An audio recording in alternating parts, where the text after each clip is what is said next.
A new bill moving through Congress right now in an effort to give lawmakers a say in the Iran nuclear deal. Now, Tehran and 6 world powers reached a preliminary agreement Thursday and now have until June 30th to finalize it. Meanwhile, Israeli Prime Minister Benjamin Netanyahu, who has been a vocal opponent of the negotiations, says he's open to a deal, but the current agreement just isn't good enough. I think there's still time to reach a good deal, a better deal.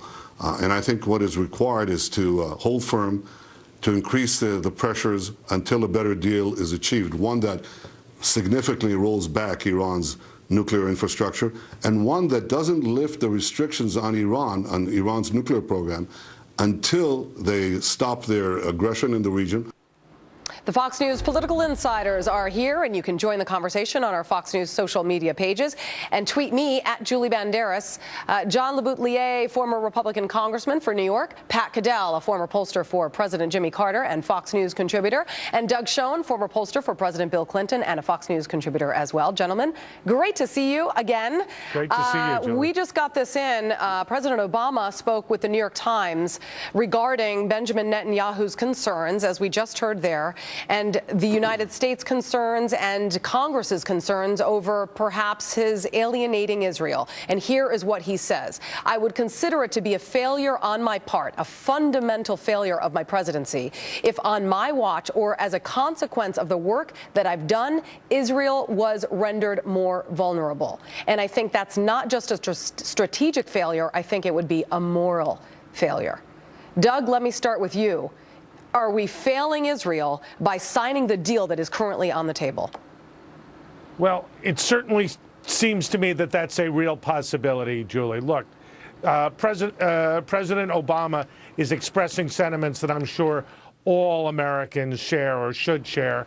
And certainly we as political insiders, I think, share those sentiments. But we, I think, as right-thinking Americans have real doubts about a deal that potentially allows Iran to cheat, to have a secret program.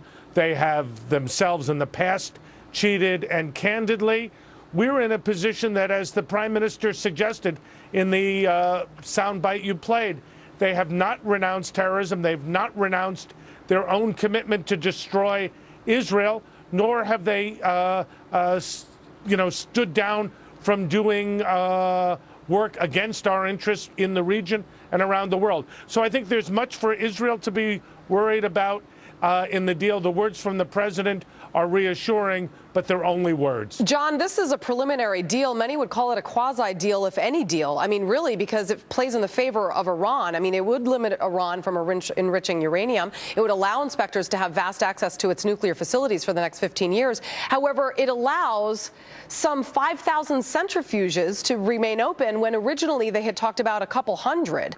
I mean, is President Obama being handed a bad deal? Well, first of all, he negotiated this deal. He was involved with every single bit of it, and that's been published, that it wasn't John Kerry by himself. He was on the phone every day to the president, who was very involved. On the initial question, President Obama today has weakened Israel by emboldening Iran through these talks. The neighborhood that Israel lives in is much less safe, much more unstable. Yeah, Israel is strong militarily through themselves, but they're much more vulnerable. The president, by his own standard, has already failed our ally, Israel. Pat, in an interview, Netanyahu said they are getting a free path to the bomb. I mean, that says it all. Well, I think so. I mean, first of all, the president, what he said today, he has these weird moments where he goes off script. That should be the epitaph of his administration. He has already left Israel hung out to dry here and in greater danger. Look, this deal, we don't even have a joint signed outline by the two powers. What does that tell you? We have the administration, which is known for prevaricating and exaggerating and, frankly, just lying, going out and claiming what's in the deal, except the Iranians say that's not. And we do know that there is what we do know, and it's very serious, is not a single structure of the nuclear infrastructure of Iran is being undone. They're still getting ballistic missiles. And they are, and Iran is right, They're going to take the sanctions off. The president is, this is, my God, it's peace. Right. You know, it's peace again in our time, number 2. Okay, but Republicans have every right to question his judgment. That's the whole point of Congress. And the Iran Nuclear Agreement Review Act of 2015 calls on the president to submit the final agreement to Congress within 5 days of it being signed. But here's what's a little scary to me. After the agreement was reached on Thursday, the president had this warning for Congress. Listen. If Congress kills this deal, not based on expert analysis, and without offering any reasonable alternative, then it's the United States that will be blamed for the failure of diplomacy. International unity will collapse, and the path to conflict will widen. The path to conflict will widen, John? Well, first of all, maybe I'm off base here, but I don't think as of today Congress does have the ability to stop this agreement. That's why the president wants to not have it be voted on by Congress and take it to the UN to lift the sanctions even before Congress can really do anything about it. But so he's afraid of Congress. It goes to what Pat said. Why do we not know what was negotiated in Switzerland? We don't know anything. We haven't been told anything officially by any government.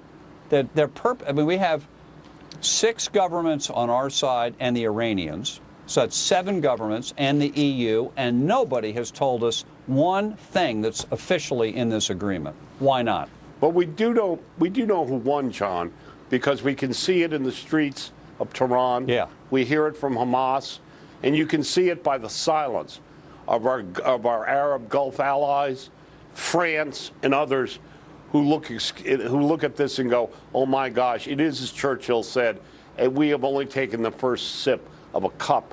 He said this right after Munich, that we will be pro-offered year after year. This is a deal that is really a disaster. Our problem is in the United States is we're looking for a Churchill to challenge this president and what he says and his straw men that he creates. And they're leaving these negotiations to be led by the woman who did North Korea. What does that tell you? All right. Jeffrey Gudgel on Twitter writes, making a nuke deal with Iran is akin to giving your child a loaded cocked gun and saying, don't shoot, just stupid. Doug, I'll give you the final word. Well, I think that is true. But, we don't have, as John and Pat have said, we don't know the specifics of the deal. The Iranian protocol is different from the American protocol. We still have till June 30th, but at the very least, we need to know what's in the deal, and we should push for congressional ratification. Doug, John, Pat, stand by. We'll be right